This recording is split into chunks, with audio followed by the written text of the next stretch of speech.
Good evening, everyone. Thank you for joining us this evening. Our first order of business this evening is a special meeting to consider a resolution setting the location of our February regular meeting. Will everyone please rise for the invocation to be delivered by our clerk? Almighty God, creator of all and judge over all, we pray thee to guide our work in this meeting and in all our duties. We pray for our officers and members of this legislature who serve and guard the welfare of the citizens of this community, that by thy blessing they may be enabled to discharge their duties honestly and well. We pray that by thy help they may observe the strictest justice and preserve untarnished our loyalty to our county and to thee. Amen. Thank you, Jeff. Please remain standing for the Pledge of Allegiance to be led by Legislator McGill.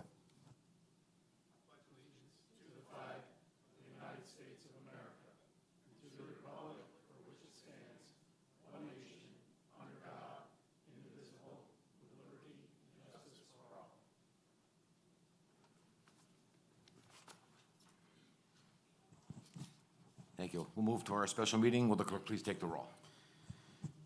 Mr. Fields is excused. Mr. Russo. Ms. Pratt is excused. Mr. McGill. Mr. Constantine. Here. Ms. Gatta. Here. Mr. Frazzoni. Here. Mr. Cuomo. Here. Mr. Paterni. Present. Ms. Ostoch. Ms. Villano. Here. Mr. Hess. Here. Mr. Hughes. Mr. McDonald. Mr. Jasinski. Present. 13 present, 2 excused.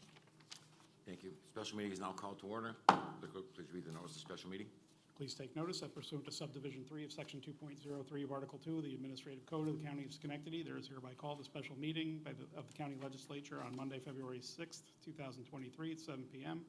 by the call of Chair Anthony Jasinski Sr. in the Legislative Chambers, Schenectady County Office Building, 620 State Street, Schenectady, New York, for the consideration of a resolution setting the date, time, and location of the County Legislature's February 14th, 2023 regular meeting.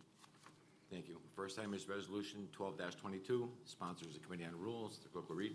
A resolution designating a change in the place of meeting for the February 2023 regular meeting of the Schenectady County Legislature. Any discussion? Seeing no, the clerk please call the roll. Mr. Fields is excused. Mr. Russo. Aye. Ms. Pratt is excused. Mr. McGill. Aye. Mr. Constantine. Yes. Ms. Gatta. Yes. Mr. Frazzoni. Yes. Mr. Cuomo. Yes. Mr. Paterni. Aye. Ms. Ostoch. Yes. Ms. Villano. Yes. Mr. Hess. Yes. Mr. Hughes. Yes. Mr. McDonald. Yes. Mr. Jasinski. Aye. 13 aye, 2 excused. Thank you. The resolution is passed. Just a note for the record, our February regular meeting will be held at 7 o'clock p.m. on Tuesday, February 14th at Yates Elementary School, located at 725 Salina Street in the city of Schenectady. This concludes our business for the special meeting. Is there a motion to adjourn?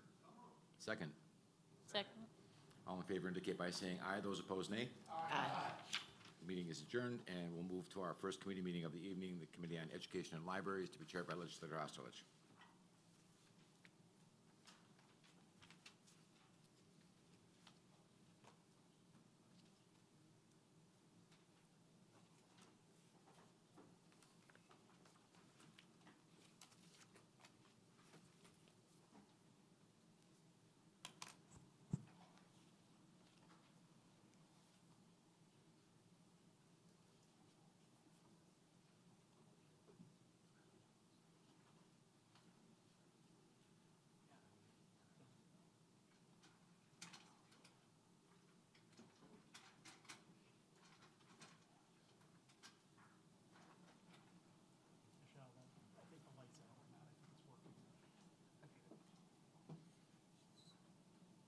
Thank you, Mr. Chair. I call the Education and Libraries Committee to open, and we have some wonderful guests today from the Schenectady City School District, and I'm going to let you each introduce yourself if that's all right, and then you can get started with your presentation.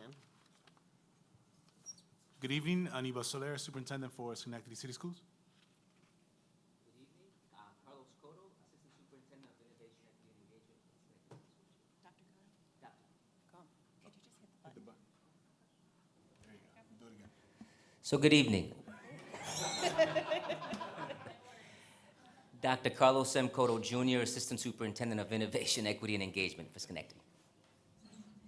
Kayla Ambezi, Community School Coordinator for Schenectady City School District. Ryan Williams, Community School Coordinator for Schenectady City School District. So welcome to this body. We're very excited to hear from you, especially about this new initiative. We're all wondering, so I'm just going to give you the floor. Okay, great. So thank you. Good evening once again. Thanks for having us here. We're excited about the Community Schools Initiative, and Dr. Cotto and his team are going to get into the weeds a little bit around it. I just wanted to kind of give a general overview. Been here now my second year here in Schenectady, and one of the things that was really observable right away was how rich in resources the community was, Schenectady. But what I noticed was a disconnect. A lot of silos, a lot of lack of engagement between the district and maybe some of the community agencies, community-based organizations. And so this concept of community schools really forces the conversation to make the school the hub for everything around that community. And so I always tell people, you know, when they say, well, what is community schools? What is that concept? And Carlos and his team will get into that more specifically. But the reality is, where's the one place that anybody knows where to find in their neighborhood? It's typically the schoolhouse. Regardless of if you can speak English or not, everyone can kind of get to school, right? And everyone looks to school to help solve a lot of our social issues, you know, whether we agree with that or not. Everyone looks to school to help fill the gaps, whether it's reading, literacy, numeracy, food, clothing. People look at the school as the hub, the connector. And so this concept of community schools is really around how do we make the school the hub, and how do we change the narrative of Schenectady schools? And so the hope is that we bring folks together, and the key word for me is unity. So community schools. And how do we unify our efforts on servicing our most vulnerable kids and families, and really use the school as the beacon of hope for that neighborhood? And so I'll hand it over to Dr. Cotto and his team.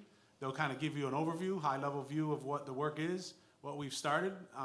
But we started small intentionally, and our hope is that maybe after tonight, there's other insertion points from the county with our schools on how to address the whole child, whole family approach to school improvement. So thank you. So good evening, and thank you again for this opportunity.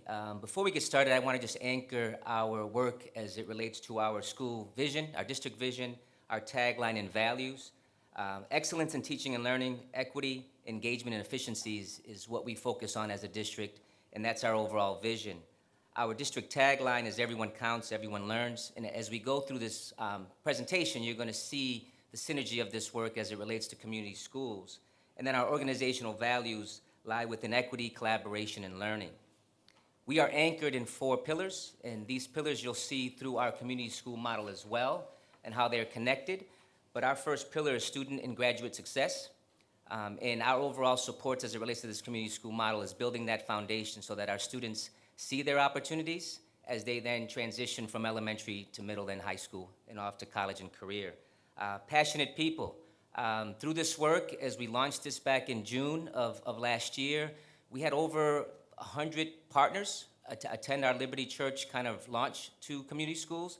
And now we've got over 150 that have, you know, every time that we have a monthly meeting, we have others that have interest in participating and being part of this work.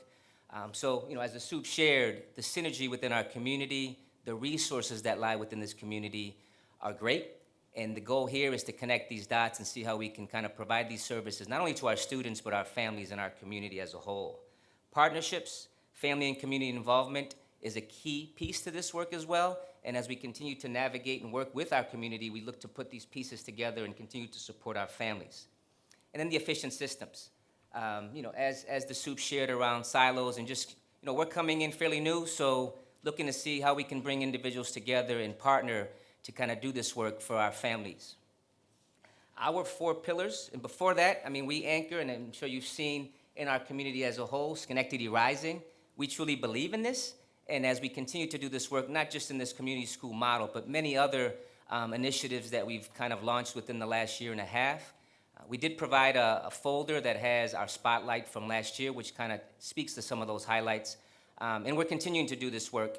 I think as we continue to share what we're doing, we're also looking to see how we can continue to strengthen partnerships and build upon that from one meeting to the other. The community school, I think, was shared a minute. It's the beacon of hope. It's the hub within a community that's driven by that community and their overall needs. So when we look at what is a community school, it's really the one-stop shop. The one-stop shop not only for our families, but those members within that community that provides all the resources. And if we can't provide them within that school, we look to provide them within that community. So we're navigating spaces that we may not be able to fill within our own buildings, as it relates to parent centers, as it relates to mobile clinics, all these particular pieces, we're trying to really exhaust what we can provide within the building, but then on top of that, what can we provide within that community as a whole? To remove the barriers of what families may have just in getting to locations and having those things kind of sit right within their community as a whole. After-school programming, and I'll speak to those pillars, which will kind of really highlight how this all kind of wraps itself in this model. Our first pillar within the community school model is integrated student supports. So this speaks of clinics from dental, social, emotional well-being for our students, trying to figure out ways, not figure out, but trying to partner within our community to see how we can leverage the resources that are within our community and bring those resources into the building, but also build those relationships within our community where we can hand off our families to reputable community members that can support families. So gone are the days of saying, I'm gonna send you to Mr. Williams, and then you come back a month later, yeah, you're gonna send me to Mr. Williams again, and we haven't connected on the supports and the resources that we needed. So we're being intentional on how we bring our partners together and really trying to solidify a relationship, build on that trust, connect those dots so that when we start to provide those supports and resources to our family, we know that we're providing them to partners that are truly invested in this overall mission and vision. Expanded enrichment learning time and after-school programming. Right now, not only within our community school model, but as a district, we're providing a minimum of 3 hours of after-school programming across all of our schools. Within this particular model, there's additional supports and resources to expand that particular work, along with weekend programs as well. And these programs are not just for our students, but also for our families and those members within that community, where families can come together, break bread together on a Saturday, learn some things based on the connections that we have within the community to build upon some of that overall work. We also have parent liaisons that also leverage that support, and we're kind of empowering them and providing them with professional development opportunities to help build around that connection. They're the face between what's taking place in the building to what's going on in our community, and the goal there is to help to strengthen that relationship and rebuild that trust that families may not have at this current time. Active family and community engagement, so I spoke of that before I got to that particular slide, but again, it's just trying to rebuild that particular piece, holding events within the community to engage our families, bringing our partners to those events so that families get a sense of what's available within our community as a whole, and ultimately making sure that we find ways to close all those gaps and those challenges that our families have. And again, not just for their students, but for themselves. You know, I can speak, my mother and my father, you know, for all the right reasons, did not graduate from high school to raise me. The goal here is how do we now provide that information early on so that now those parents that are coming in, dropping off their kindergartner, now see the resources that we have, and ultimately, now we find career opportunities, re-engage, motivate them to fulfill their dreams. And then, at the end of the day, graduating with the GED and having your kindergartner or your first-year student, student in first grade, seeing you walk that stage is inspiring. But not only that, also connecting them to the resources that we have within the community. And we've been doing a lot of that work with our youth development as well as our youth employment, and again, building those overall connections. And last is the collaborative leadership and practices as a whole. And again, this is the relationships. This is the relationships that we're strengthening within our own schools, strengthening within the district, but then also reaching out to the community and strengthening it within our community as a whole. Typical program components, you know, I highlighted some of those particular pieces.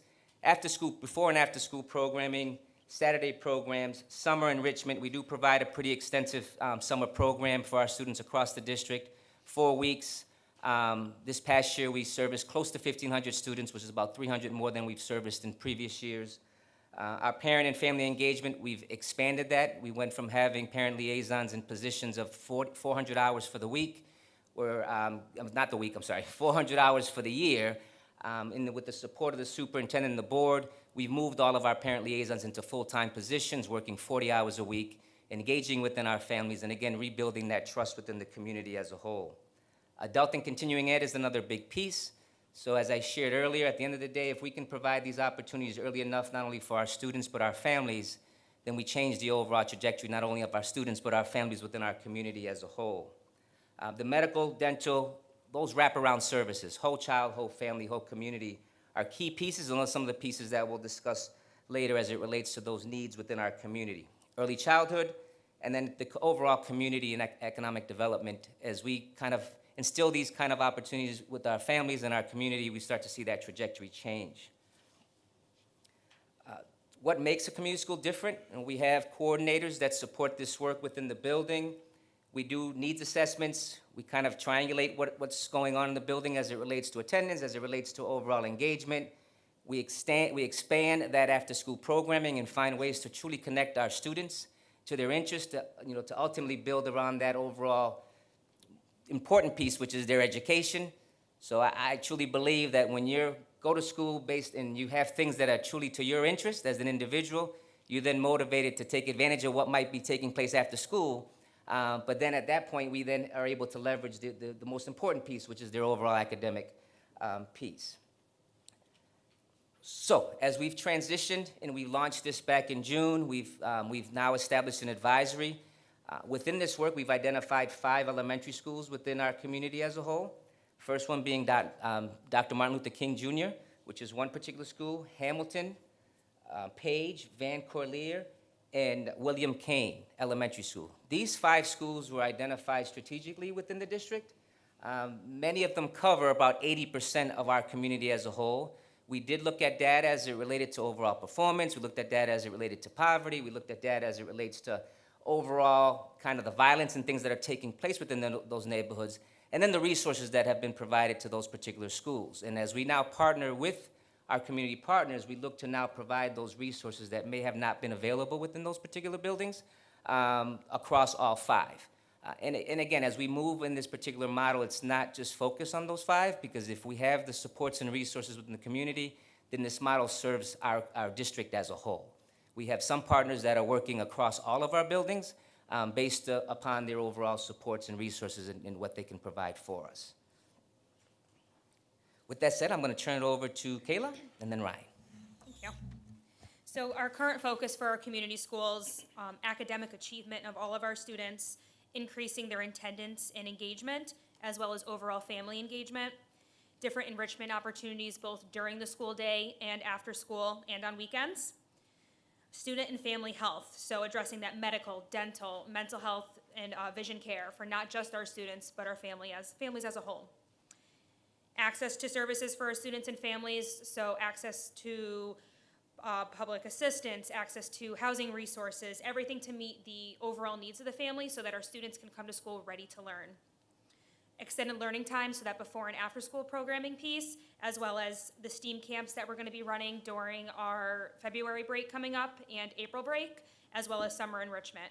And currently for our February STEAM camp, we are at about 550 students across 11 of our elementary schools to come in on their break to do some STEAM work.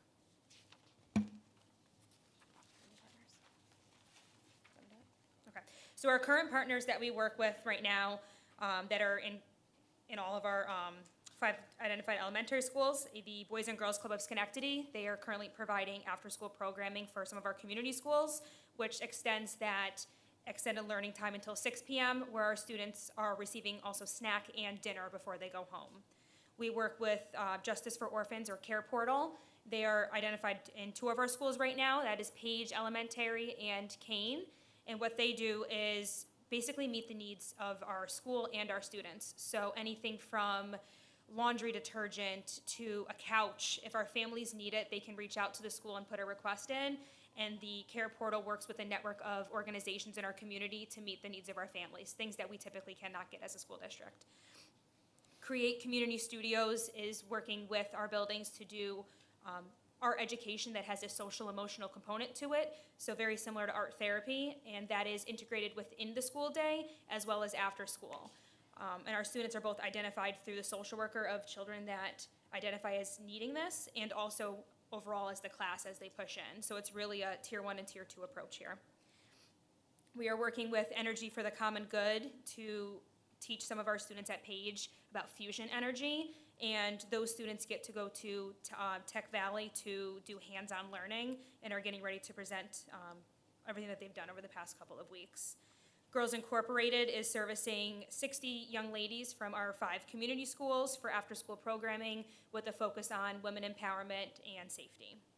We work with New Choices on prevention programs like parenting and family support. Northern Rivers is going to be working with us on a peer-to-peer program, so they're going to be giving us a worker to work one-on-one directly with their families to help them access the services that they need. So not only connecting them with the services, but they can bring our families to DSS to assist them with filling out that application, which can sometimes be challenging. They can take them physically to apartments to do apartment searches, look and speak with landlords. So working through hand over hand on some of these issues that our families face. We work with SICM for food insecurity. They are doing mobile food pantries at all of our community schools, and they service those schools every other week. So families are receiving about 19 days worth of food by accessing those mobile food pantries. We are working with the Schenectady Rotary Club to focus on the family engagement centers that we have within our schools. We do have small community rooms located in all 5 of our schools, and we're working with them to work on furnishing them and making them more welcoming to our families. We continue to partner with United Way of the Greater Capital Region on different initiatives. They're an amazing resource to help connect us with other resources in the community, and we are going to be working with them for VITA, which is a free tax program for individuals that fall under a certain income requirement.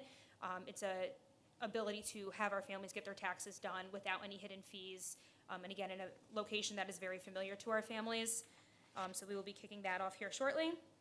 And then we also work with the YMCA of Schenectady for some family engagement events called Y Nights. Those are going to be starting up here shortly. And that will be a family engagement once a month amongst all of our community schools, focusing on health, wellness, and different programs that our families identify that they would be interested in.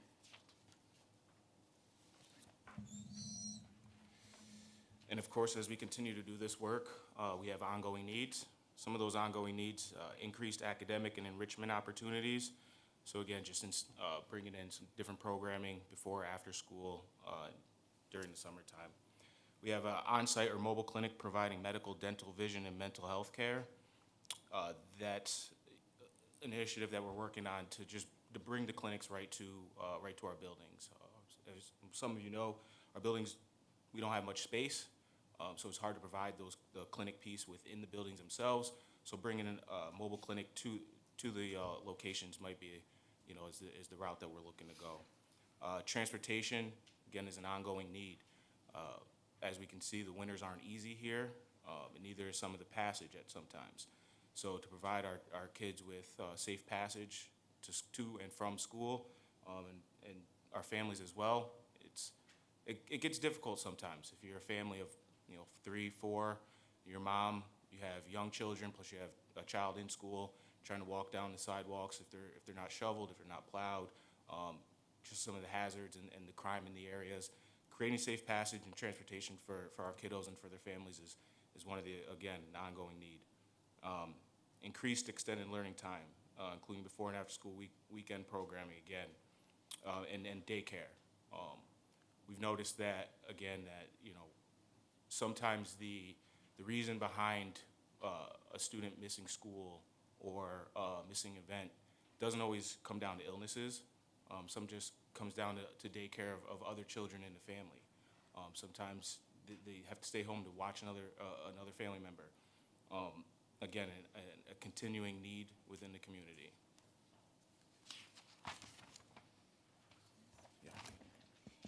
And these next 2 pages of these slides are an outline of our partners that we work with that sit within our advisory board. Again, as Dr. Cotto had shared, we have about 150 partners on our advisory board at this time, and that number continues to grow. So again, we're a very rich and resource community here. It's just coordinating and organizing the efforts.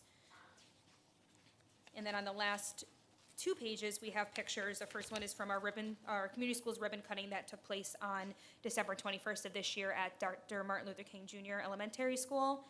And some great pictures from there. And then some pictures from programming and some of the partnerships that we've made, where we got 120 coats for our students from Coats for Kids, which was a partnership between MVP and Lodges in Albany. and some pictures from Empire State Youth Orchestra's Saturday programming and from a family engagement event. So that concludes our presentation. Any questions for us? Legislator, Yes. I don't want to jump in ahead of everybody else, but I have a couple of questions and a couple of thoughts. First off, I think this is a fantastic idea, and I'll disclose my bias that millennia ago, when the state first started out funding community schools, I was on the school board and I advocated for creation of some of these, but the advocacy fell on deaf ears. I guess it probably just wasn't the right time. So I'm sort of a true believer in this. I noted one thing on the comment about transportation, and I agree with that. What's the busing requirement in the city for all schools? At one point, it was a mile for elementary schools, but I'm told now it's a mile and a half. Yes, mile and a half. So my 2 cents, I'll just throw it in. You might want to take a look at what would be the fiscal impact of going back to that 1 mile for your elementary kiddos, because as you pointed out all the reasons for it. I don't have to go into that, but when a few years ago it was 1 mile, so, for what it's worth. A couple of other thoughts, but I'm going to ask the county manager if he would chip in here. The county also does a lot of youth-facing and family-facing services, and one would think that if we put those services together with what you're doing, we might come up with some other ways we could work together. No, this is a breath of fresh air, frankly. You know, I think institutionally for years, we are rich in resources. We have many things in Schenectady County. We do align in partnerships. We do work as hard as we can. You know, many of the core goals of the school district and our Department of Social Services are the same. Are kids fed? Are they taken care of? What resources do they need to complete their job, which for the kid is school for the day. And to have, you know, we've always had good working relationships with everybody over at the school district. It's just, you know, the new leadership that is before you here has been a breath of fresh air, frankly. It's only strengthened partnerships. This whole concept of community school is terrific. It just helps us as a county pass through our resources from the state, which we're obligated to do to all our subcontractors and places like the school. We have a daycare initiative right now that we've been in discussions with the school about. Many of our staff people are part of this community hub. Aurelia, Tim from probation, from DSS, you know, are attending these meetings, making sure that the county side of things are heard. And there is a lot of interplay between county government and the city school district. From small things like civil service, you know, any whether it's a school district or a town or a municipality in the county needs civil service clearance through the county civil service. Just having our probation officers back at the school, having that active engagement for those that are within that system, but in a positive way, that we do a lot of cognitive behavioral interventions with those folks. Our Child Advocacy Center, Department of Social Services, Family Services, you know, there's a lot of interplay between benefits and, you know, you heard the word SNAP, you heard the word meals at night, you heard the words meals in the morning. Some of those are state pass-through funds that help the school district execute those things. SJTA, you know, last summer, normally do about 200 kids getting paychecks, you know, and doing summer employment. And last year we were able to quickly add another 75 on that. And that was a really wonderful thing. And that happened because we were able to work so well and quickly with the school district when suddenly we had that extra money.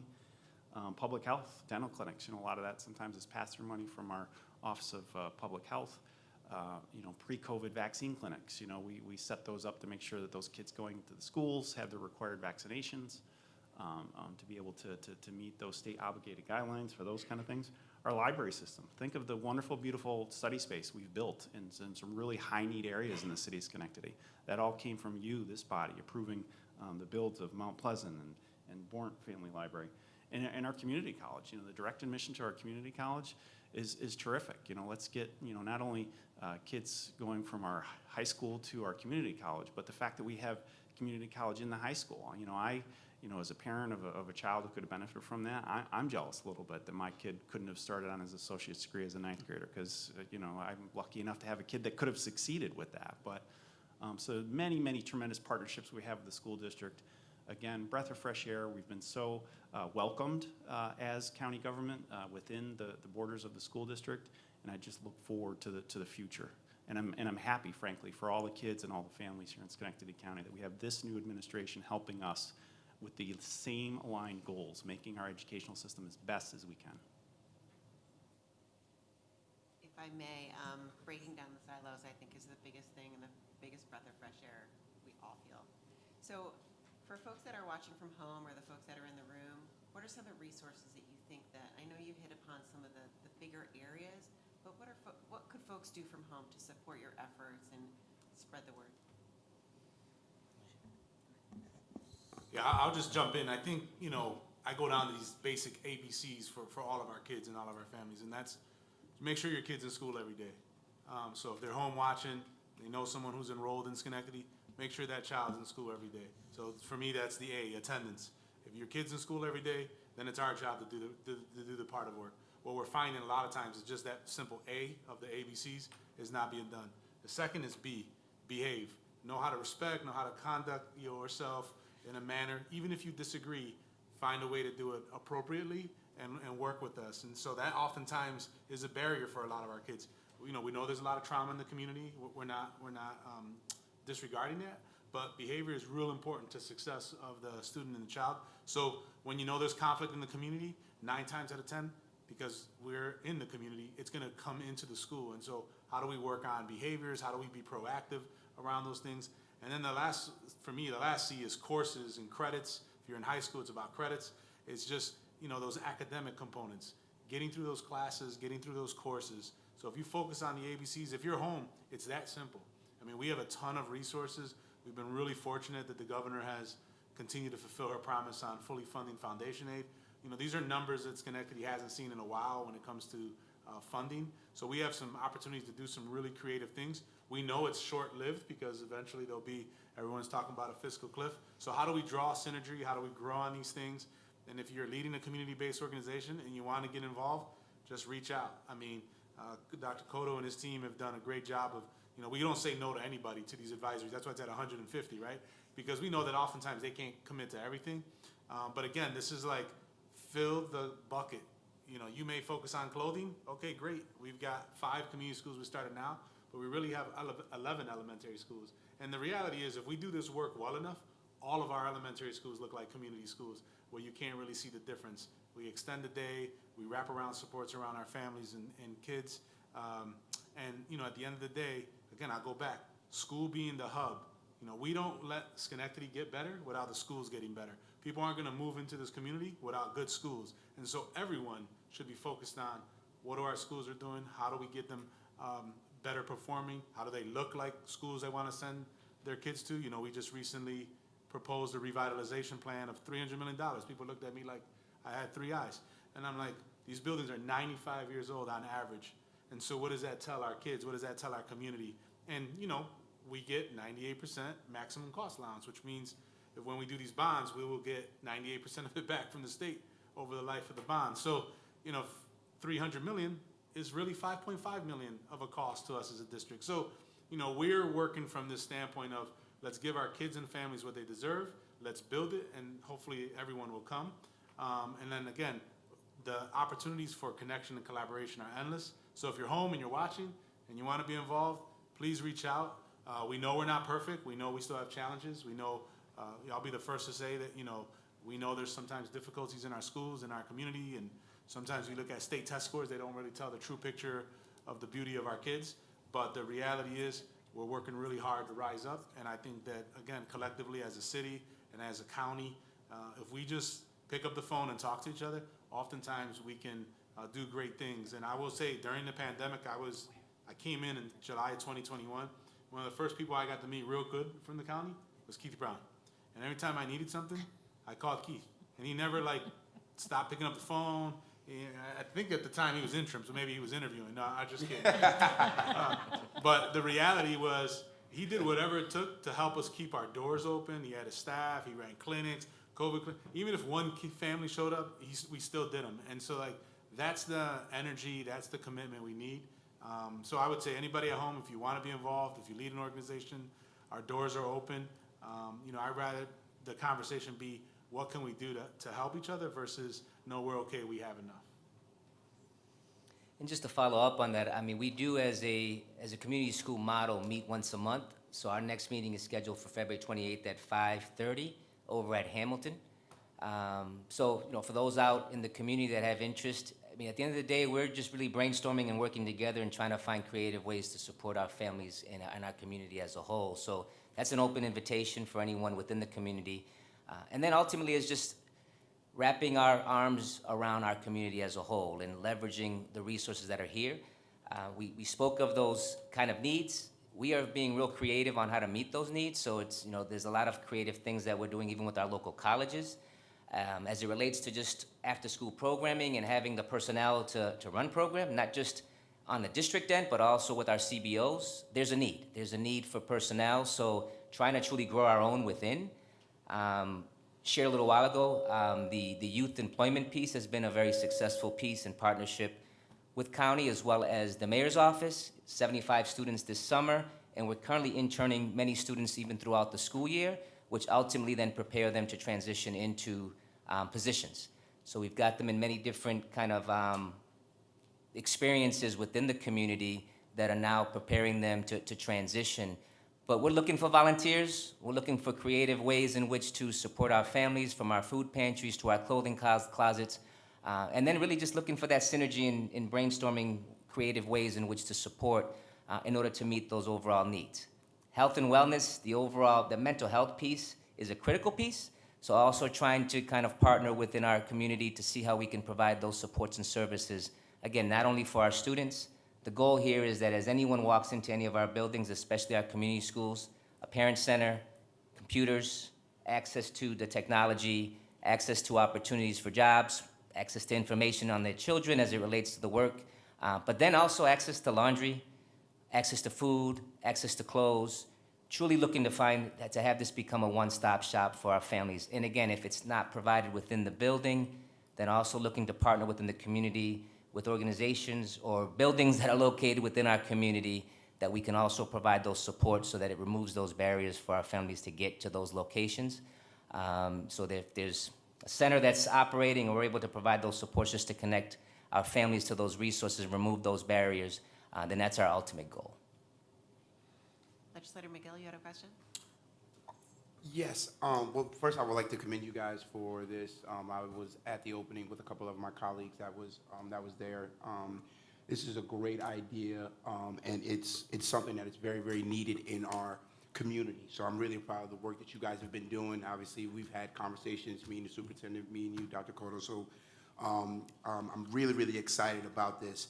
I wanted to ask about the transportation piece. I just have a question.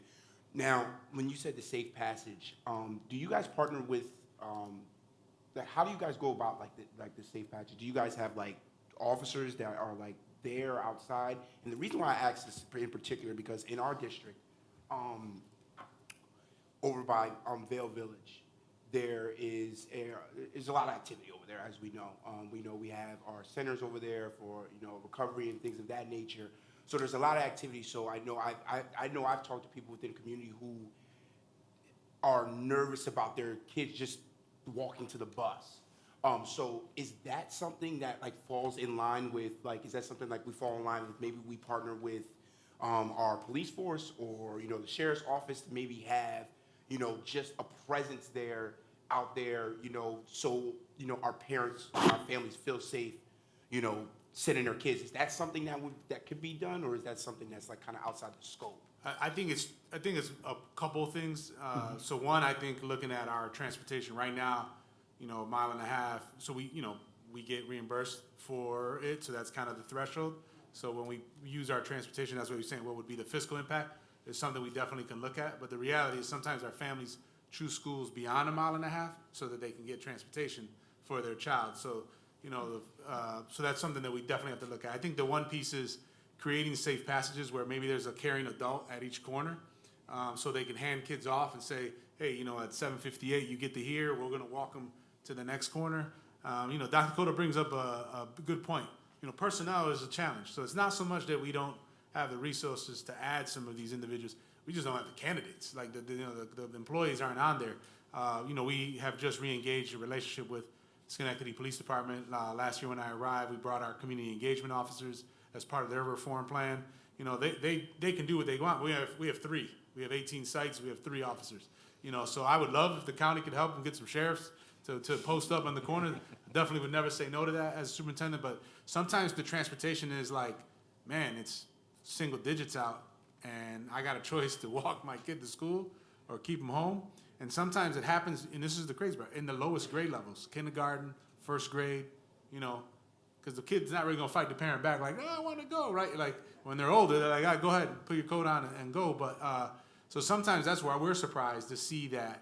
And sometimes they may miss their bus, and since they miss their bus, there's no second attempt.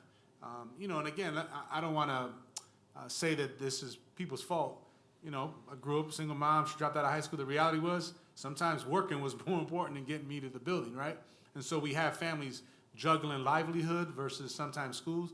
And so if we can find a mechanism to create safe passages to school, like you said, we have adults that won't walk in some of our neighborhoods at certain times.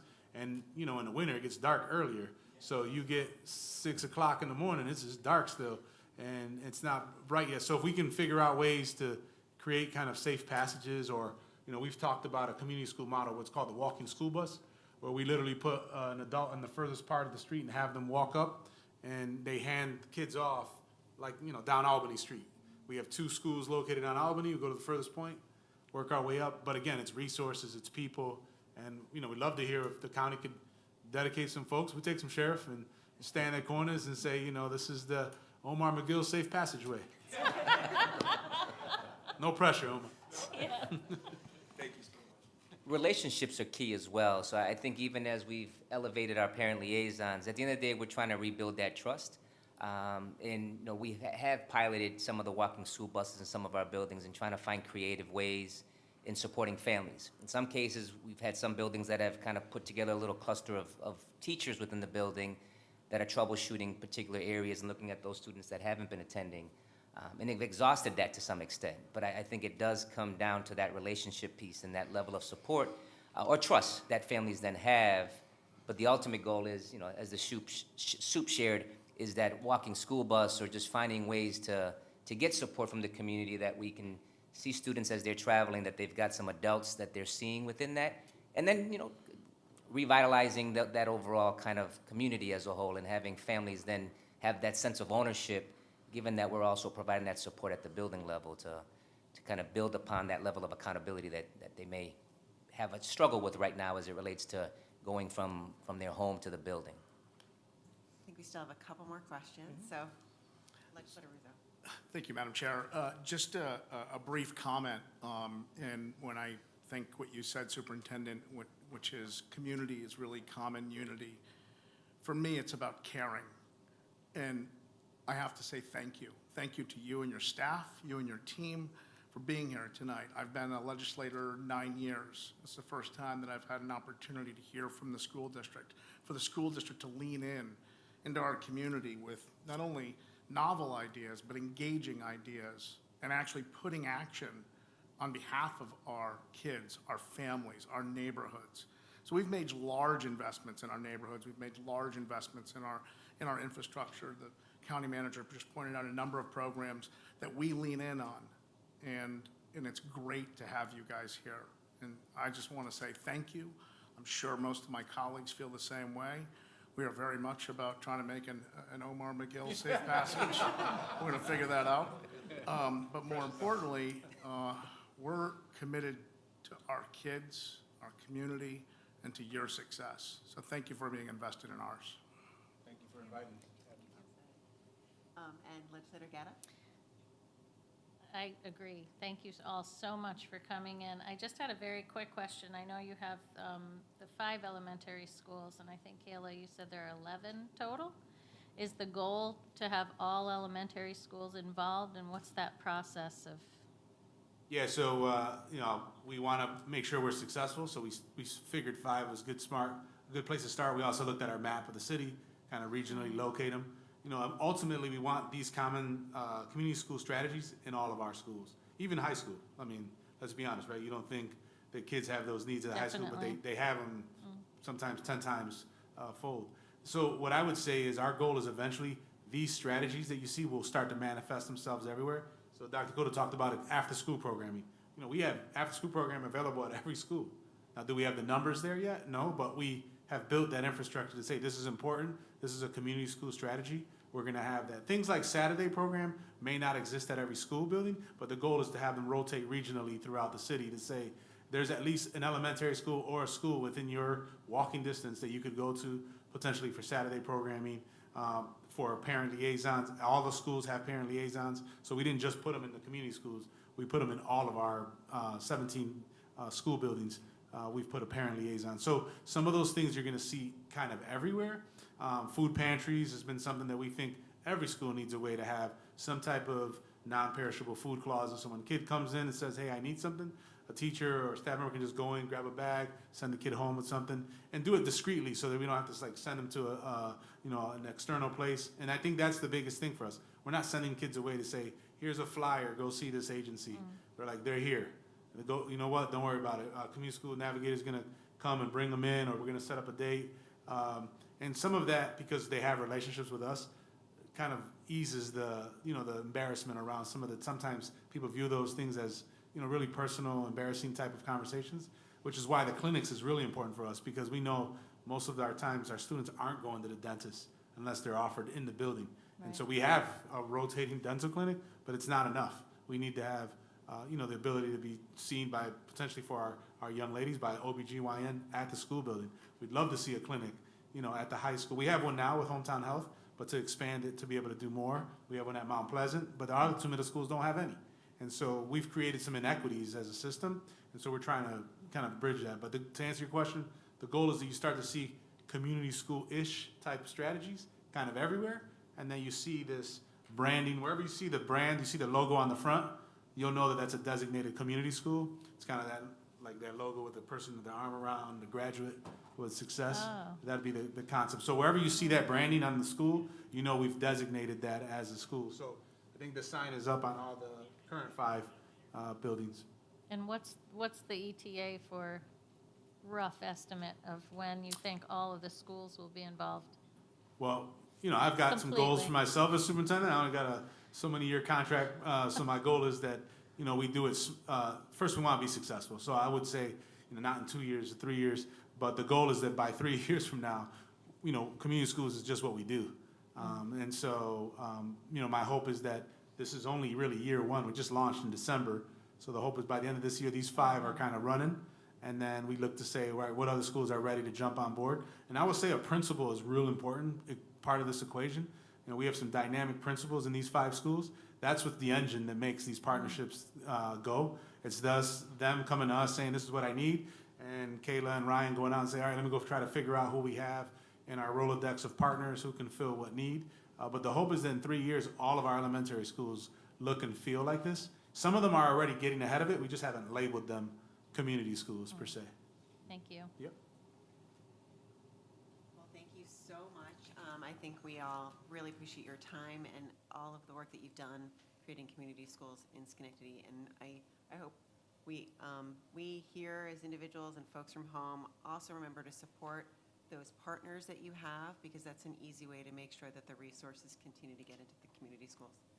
Thank you. Thank you. Thank you.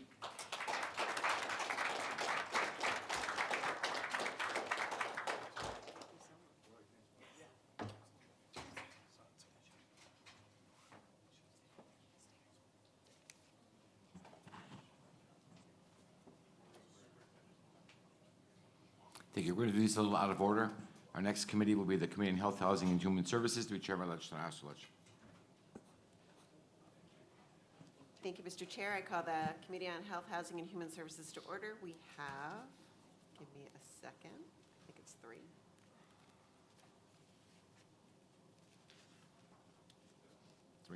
Three items on the agenda. New Commissioner Randy Bowden.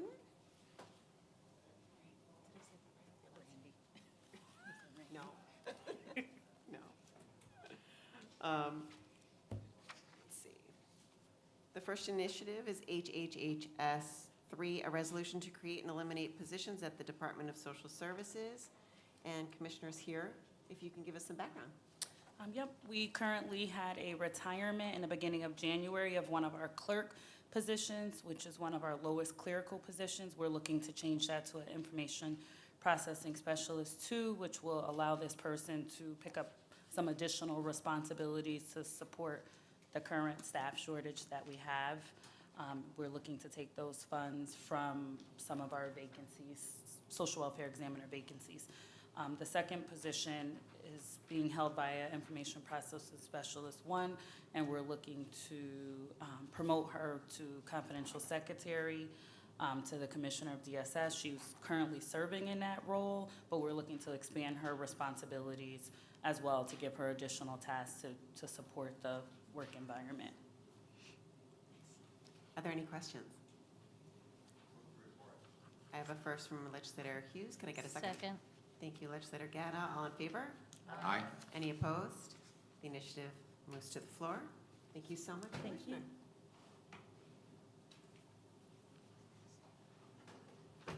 Our next resolution is HHHS 4, a resolution regarding the acceptance of monies from the New York State Department of Health for Article 6 eligible services, and we have our Department of Health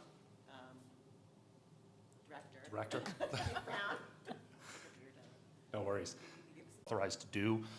So in looking at that and in looking at where we've lost some other funding, we've chosen to direct that towards our breastfeeding support programs, which are pretty popular in the community. We lost a little bit of funding through that contract this year, so we're hoping to direct it towards that. Any questions? Move for report. We have a first from Legislator McDonald. Any second? Second. Thank you, Legislator Hughes. All in favor? Aye. Any opposed? The initiative moves to the floor.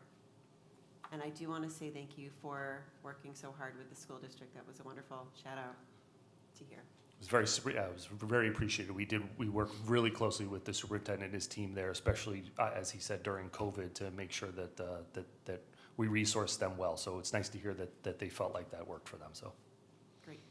Last item is HHHS 5, a resolution regarding the acceptance of monies from the New York State Office of Addiction Services and Supports for the Narcotics Abuse Prevention and Assistance Program, please.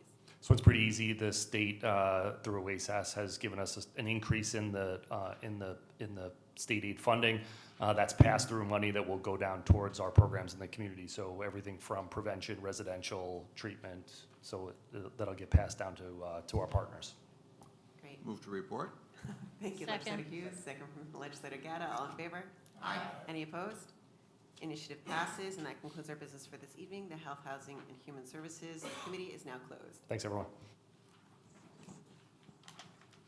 Thank you. Our next committee is the Committee on Economic Development and Planning, to be chaired by Legislator Hughes.